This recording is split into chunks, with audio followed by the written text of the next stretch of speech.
Hello Leo, welcome to your reading. My name is Maria and this is a tarot-intuitive reading for you if you have Leo in your chart in any dominant position.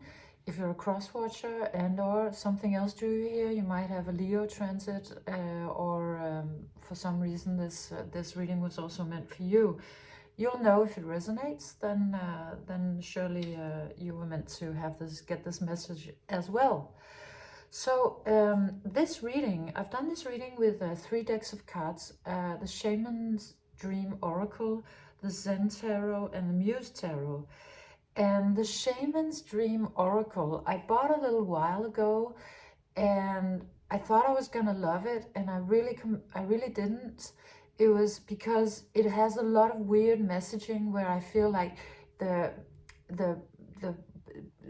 word, spoken word, the words that is written on the cards don't match the picture, and the picture don't match, you know, the sense of it, or the title, or the subtitle, or the number, or anything, and it doesn't even match itself. It's just so weird to me. That was so weird, and they were also a little irritating to my eye. So I tried to do some readings with them. It went okay. They actually had a lot of messages, you know, because of that sort of tension. And I'm telling you this whole story because it's mirroring something in your life about something that you're, you know, a person or an energy or a thing or a place that had this kind of energy, like you thought you were going to love it, but it's just like, ah. And so what I did was I did something really dumb. I separated I looked at all the cards and I took out the ones I didn't like. Which was like half of the deck. And then I thought, oh, okay, I'll try to shuffle and work with the half that's left, you know, to see, because those are the cards that I feel like I'm aligned with. And the cards retaliated by refusing to talk to me anymore. So that deck has been unused for a while. Since the last time it was in a reading, which I don't know when. You can probably figure that out by flipping through the readings. But they've been lying with the other card decks that I use a lot. And then finally, here a couple of days ago, I realized, oh, I should actually remove that half deck that I'm not using anyway because it doesn't want to talk to me. And then, but it sort of spilled out on the floor, and anyways, I had to go, and then, or it spilled, like they fell over with one card on top, and then a little time passed, and I just realized that card was just calling to me, like almost yelling at me energetically. It's like, hello, hi, hey, hi. Change is coming, hello, see me. So I realized that they wanted to talk again. And of course, I went and took the other half of the deck, the one that I had, you know, separated, and I shuffled all of it. Now they speak again, and they have a really interesting message. And the message starts out with this one, calling, yelling, being all like, hello, time's changing, something very, very important is happening. Which is really weird because now it's coinciding with like I don't know if you can see sort of a blink light that's outside, sort of like hello, hello, which never happens here. So clearly something wants to talk, it's time, and it's almost like red alert. It's not a bad thing, it's a really good thing, looks like, but it's now, hello, it's here.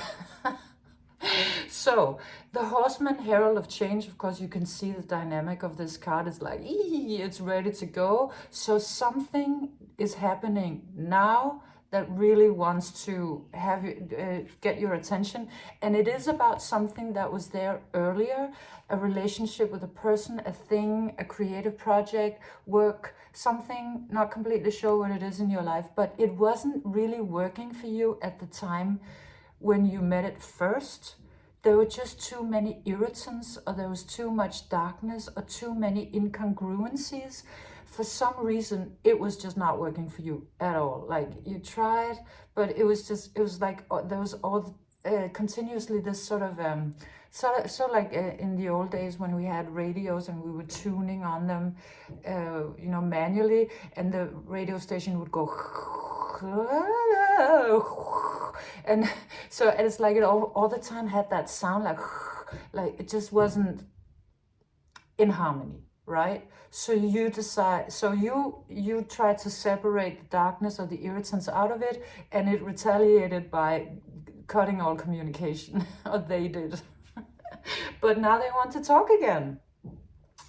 They want to talk, and you, it's being described by these two, by somebody wants to talk, and the other one is in silence.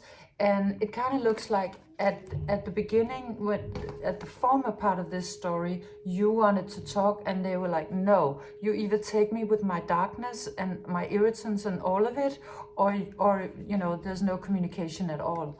But now it looks like it sort of flips, and they want to talk, and you're a little like, oh, I thought we were in the void. I mean, you're not angry. You're not, it doesn't look like it, you know, you're just a little like, I thought we kind of finished this business, you know, I thought this was over and done with, and you sort of, I think in a way, you just, well, you found your peace with it, or something. And maybe it was sort of the same process. It might have been like you've been sort of waiting, biding your time a little bit, not completely knowing where it was going to go. And then it's almost like the moment where you're like, okay, yeah, I'm just gonna let this go completely, because clearly, you know, I messed it up, or we messed it up, or it didn't work. Ding, here they are, like yelling at you, saying, yes, I want to talk now. So something has been going on in the meanwhile, and it comes out with the Three of Materials. And the way it speaks to me, it speaks about work. And actually, yeah, it's a little weird, but it kind of looks like somebody cleaning up former relationships. Like, and that could be, in actual fact, maybe it was somebody who had a lot of, well, in Danish, the expression is having a lot of irons in the fire, or too many chefs in the kitchen, or, you know, there's probably some English expression that I'm not remembering right now. They had a little much on their plate, and so either that, or they just had a lot of old stuff they hadn't completely figured out. And this is not about gender, you know, they could be, you know, you could be, and they could be either or whatever. But it's like they hadn't completely finished off some old things. It could also be like ideas about what they themselves were, or what you were, or what men are and women are, or, you know, anything in between is.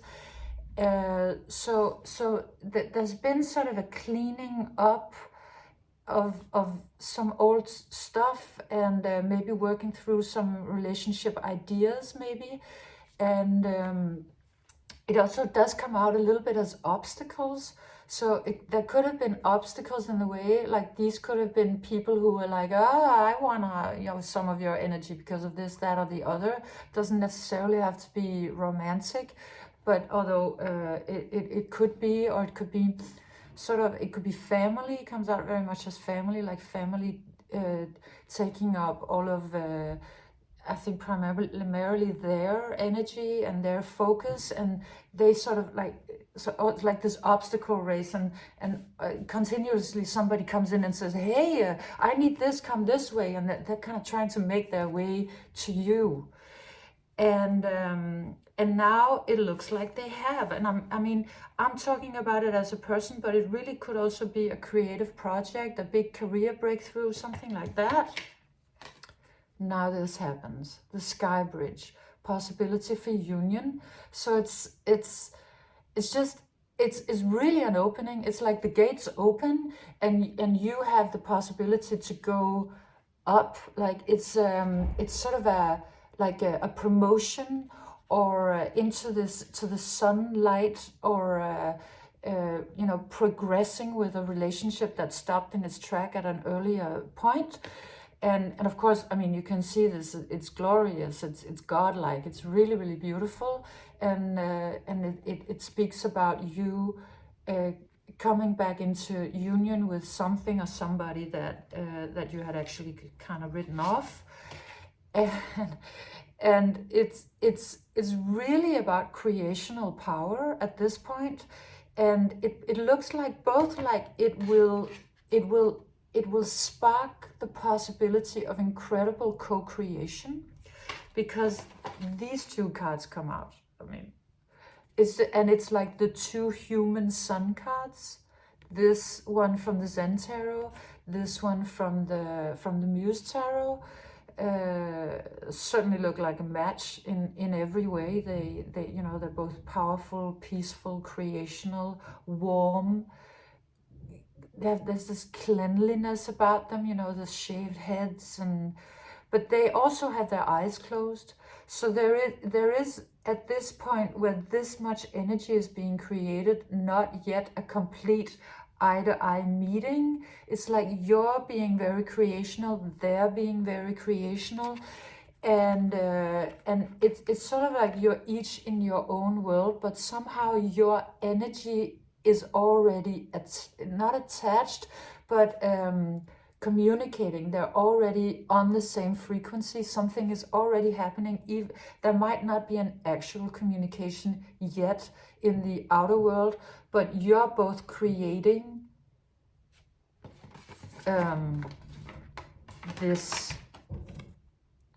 you're creating your union, both of you, with immense power, with immense creational energy. It's really stunning. I've never seen these two cards together, but they're like two human suns. It's very beautiful, and of course it would create an incredible ascension and big a big manifestation, or a very, very spiritual journey, something stunning. So the next couple of rows, they speak about the work that you have been doing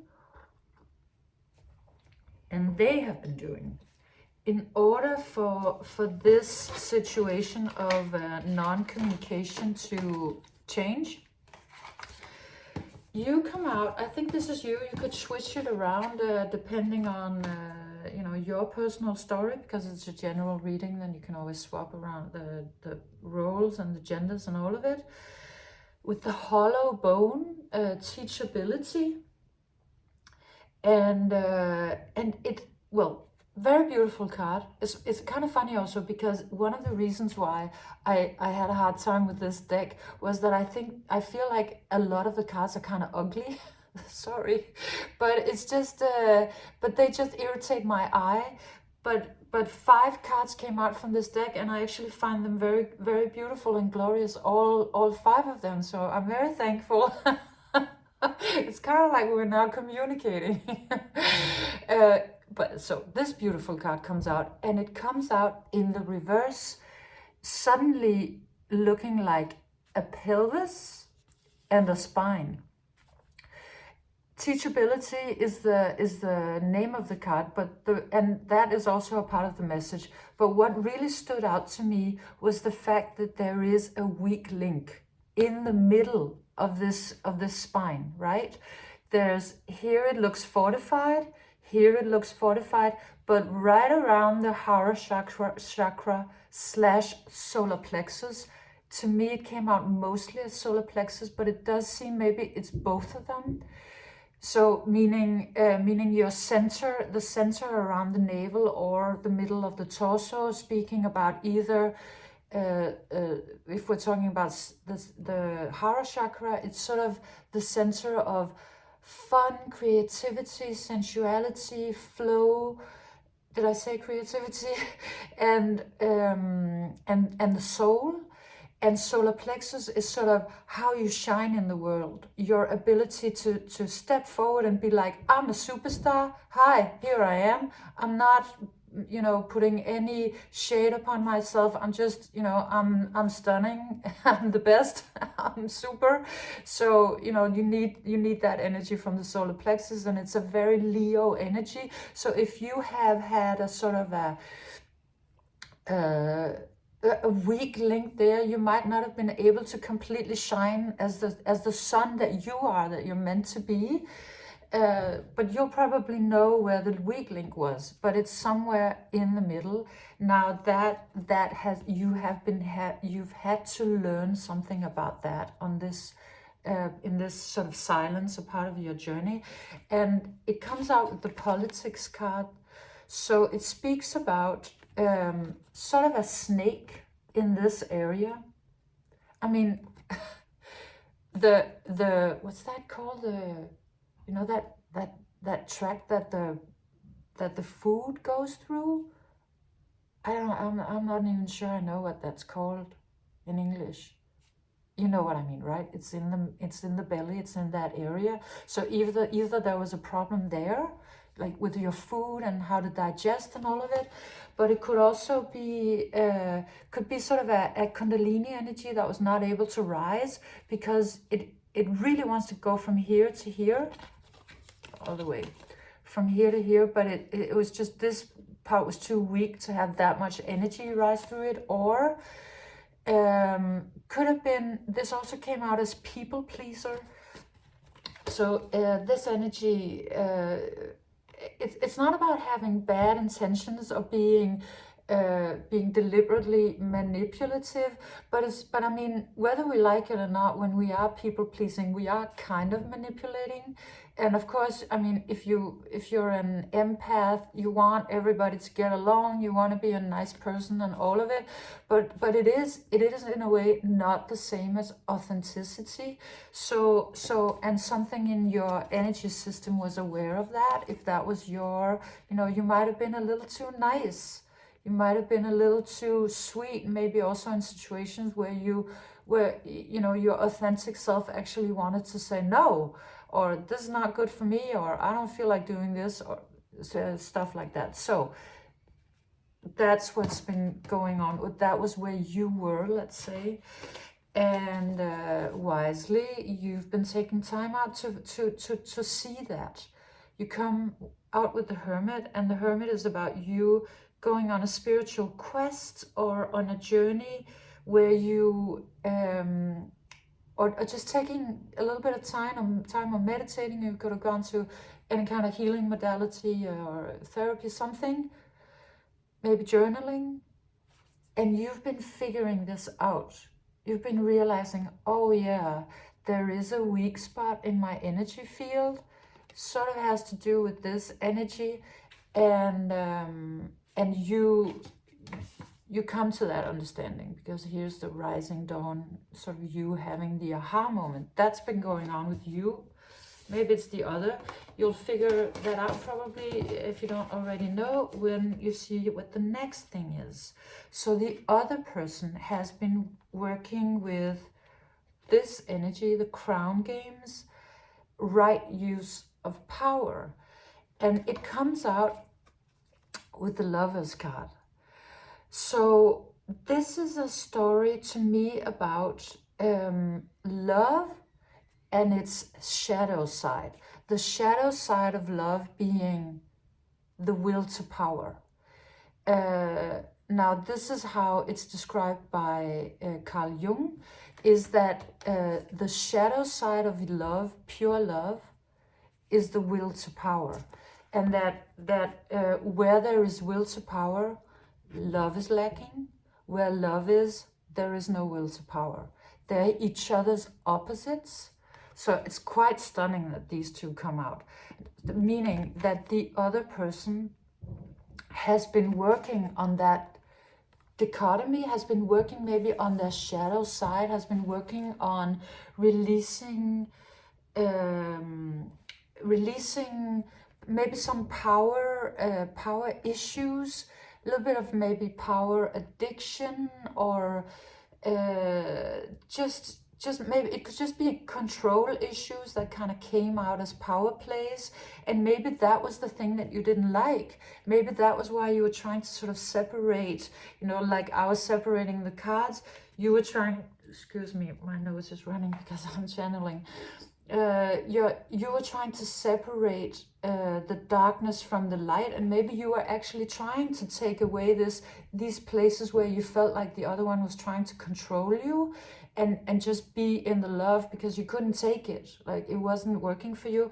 And very obviously that really wouldn't work if this was actually your issue. If your issue was the fact that you were kind of like slightly a people pleaser, and you had a weak link at the solar plexus is also boundaries.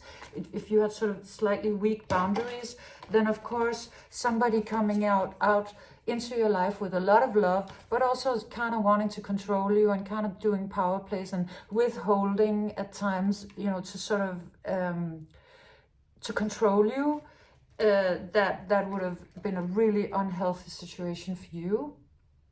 And you in your wisdom realized that. So what they've been doing is that they come out with the 5 of emotions, kind of explaining or describing how their interaction with you and maybe everybody has been. So if you see this one, it looks it's icy, and it also, this one holding this sort of looks like a crystal ball, maybe holding a knowledge of the future and kind of not wanting to share it, or a treasure of some sort. But if you see the face and the way with the upturned chin, it really comes out as sort of pride, also a little bit like pettiness, but it doesn't, but it doesn't come out as though that's their personality. For some people it is more or less a personality. With them it comes more out as a defense mechanism, as fear. This is what they've been doing because maybe they didn't know that love could exist without the will of power, for power. They might not have ever learned that from anybody. So for them to go through this process where they sort of release this in order to step into this is of course an enormous sort of loss of control. Not easy, not an easy task, but nevertheless they've been sort of staying in this situation long enough to sort of realize that it's actually not working at all. And it's like this, if you see this ice, it's like it's coming down. It's like it's closing in. The ice is coming down from above and up from below, and they're getting less and less room to be within themselves, and then suddenly they burst out, right? You see how this ball of sort of wisdom of the future, or something very consciousness based, it just bursts. It's so glorious to me how this comes out. It's really beautiful, and they just burst out with like a whale. This card is called the whale song, resonating, and it's like they suddenly resonate with you, because they burst out of their bubble, they burst out of their ice.